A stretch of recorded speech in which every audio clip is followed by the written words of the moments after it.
Minisita omubeezi ow'ebyobusuubuzi n'obwegassi Honorable David Bahati asekeredde abalowooza okutabangula eddembe ly'Abannayuganda ery'okusinza nti balyekamanye ng'akoza n'owebbwa kuba gavumenti ya NRM eddembe lino erisaako nnyo omulaka ng'ono abadde mu kivulu ky'ennyimba ez'okusinza ekitegekeddwa ku kanisa eya Fresh Fire Deliverance Ministries esangibwa e Bulange Nabulagala mu kiro ekikeesezza olwaleero ku mulamwa ogw'okusonda ensimbi ezigenda okuyamba abaana abataliiko mwasirizi. The government is working long and hard to maintain peace and security, but also to guarantee the freedom of worship in this country.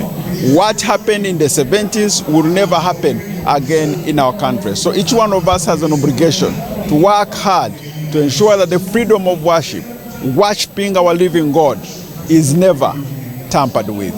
Abayimbi ab'enjawulo basanyusizza abantu okubadde omusumba Wilson Bugembe, John Mary kw'ossa n'abalala nga ku ssaawa 2:30 atwayirwe atandise okuyimba ennyimba ez'enjawulo eziwaana omutonzi wamu n'eggwanga Uganda.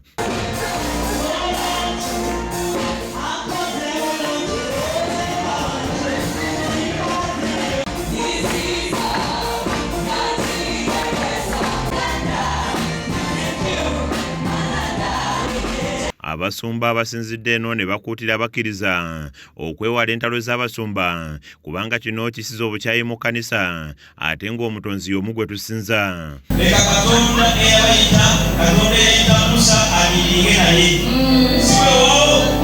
Each and everything starts from the spiritual world. In such difficult circumstances where the economy is doing badly, everything seems to be difficult, I want to speak to the children of God. Those who have not accepted Christ. Step number 1. First, accept the Lord Jesus Christ. I would say that everyone in life has challenges, but gospel music can reach a certain place in your life where it can help you to hang on as you wait for your miracle or for your breakthrough. So I'm glad that people are responding. I'm glad that we are singing, and for me it's been over 15 years now. Yimbi yenna woli togwamu maanyi. Bano leero betulaba abatukuŋŋaanyiza balinga ggwe togwamu maanyi golokoko yake kubanga bino bye birobyo. Omulabirizi Patrick Musoke asiimye abantu abatandise okujjumbira ebivulu by'abalokole kyagamba nti kisaana okwongeramu amaanyi nga bwe kiri mu bayimbi abalala.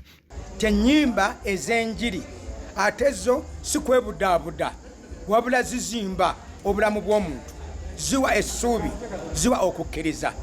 Era katulabe n'abantu ab'ensi nga batandise okwettanira ebivvulu eby'ennyimba ez'enjiri. Omuyimbi atwayirwe yeebazizza KSTV olw'okubeererawo obwakabaka bwa Katonda ng'ayogedde ne ku kyamuwaliriza okutegeka ekivulu kino. Background of me, bwentyo mpolampola Christmas abalala bagulanga ennyama. People used to have meat on Christmas. But in our home we used to feed on beans. Hallelujah. Amen. So my childhood was not easy. But I want to thank God. Tata wange agenda kufa. Before Dad died, Yangamba Immaculate, you are a hero. he told Minisita Bahati akuutidde abantu bonna okukozesa kye balina okulaba nga beekulaakulanya nga bwe kiba kitone bakikozese bulungi okugasa obwakabaka bwa Katonda. God gave us the talent, and each one of us has an opportunity to use the talents that we have, that God has given us, to profit, to make what God's purpose for those talents that He has given us to be fulfilled in our life. Kizza Peter yakusakidde eggulire lino ku lwa KSTV Agaleero.